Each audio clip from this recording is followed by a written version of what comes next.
Hello, wonderful family. Another glorious day and another beautiful opportunity to share the word with you. Hallelujah.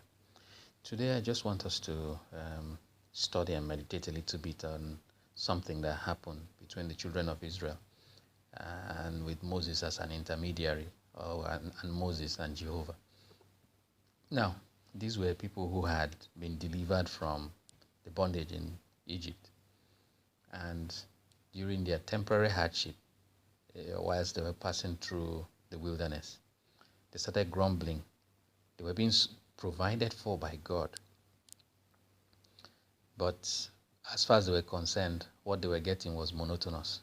And they started longing for the pleasures of Egypt, the pleasures of the world. And they were now haranguing Moses, berating him, holding him responsible for their monotonous diet.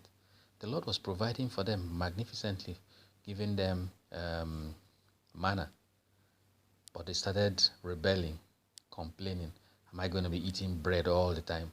It was like bread as far as they were concerned. Now, come with me to the book of Numbers chapter 11. And we'll start reading from verse 18. This was Jehovah talking.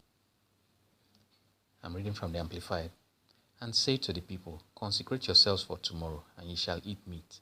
For you have wept in the hearing of the Lord, or in the hearing of Jehovah, saying, who will give us meat to eat? For it was well with us in Egypt. Does that sound familiar? Therefore the Lord will give you meat, and you shall eat. So God was now going to give them the desires, what they had mounted, what they had verbalized. He was going to give them full measure of what they verbalized, and you shall have whatsoever you say. You shall not eat 1 day or 2 or 5 or 10 or 20 days, but a whole month, until you are satiated and vomit it up violently, and it comes out at your nostrils and is disgusting to you, because you have rejected and despised the Lord who is among you, and have wept before him, saying, why did we come out of Egypt? Take dressing.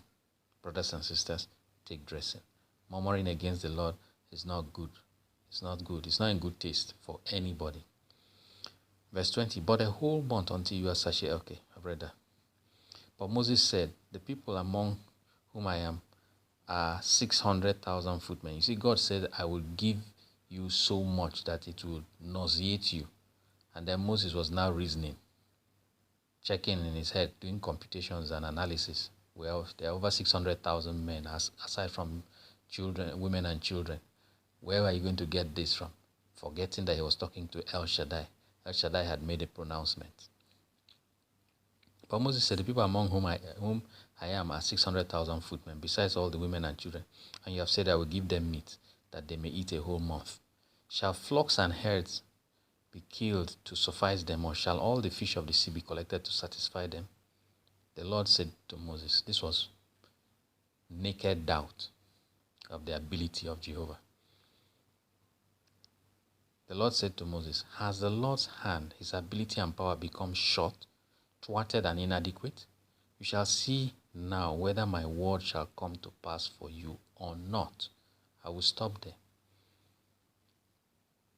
Moses was doubting what Jehovah had said. Many times we also doubt what Jehovah said. We could be in either category, either the category of murmuring, complaining about what Jehovah was doing and wishing to go back to Egypt. Or we could be in the category that after the word has come, we doubt that word. We doubt the ability because it sounds too good to be true. Either category is not that good. But God says that, is my hand, has the Lord's hand waxed short, that he cannot do what he said? He's telling you in essence that he will do exactly what he said. And now let's go down to verse 31. And there went forth a wind from the Lord, and brought quails from the sea, and let them fall. So they flew low beside the camp, about a day's journey on this side and on the other side, all around the camp, about 2 cubits above the ground. And the people rose all that day and all night and all the next day, and caught and gathered the quails. He who gathered least gathered 10 omers, and they spread them out for themselves round about the camp to cure them by drying. In essence, the way Jehovah made provision for the meat was in his hands. It was nobody's business. You might have your own ideas, but God will surprise you. God has multiplicity of ways to make his word good in your life. Just trust him when he has said he will do this. You don't have to figure it out. If you waste your time figuring it out, doubt will come in. Just cast your cares upon the Lord, and he will bring his word to pass in your life. God bless you. Hallelujah.